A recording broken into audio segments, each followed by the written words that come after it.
श्रीगोंद्यामध्ये उद्धव ठाकरे तर नाशिकमध्ये मल्लिकार्जुन खरगेंची बॅग तपासलेली आहे।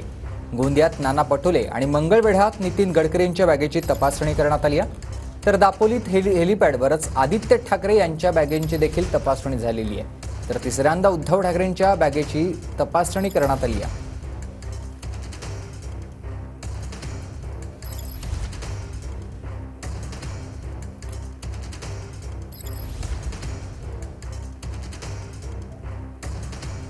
नेत्यांचे दौरे आणि अशामध्येच उद्धव ठाकरे यांच्या बॅगेची तिसऱ्यांदा तपासणी करण्यात आलेली आहे। आदित्य ठाकरे यांच्या देखील बॅगेची तपासणी करण्यात आली आहे। श्रीगोंद्यामध्ये ठाकरेंची बॅग तपासली आहे। ठाकरेंचा श्रीगोंद्याचा आजचा दौरा आहे, तर दुसऱ्या बाजूला आदित्य ठाकरे यांचा दौरा दापोलीतला आहे। मल्लिकार्जुन खरगे हे देखील आज नाशिकच्या दौऱ्यावर आहेत आणि त्याच दरम्यान त्यांची बॅग देखील तपासण्यात आली आहे।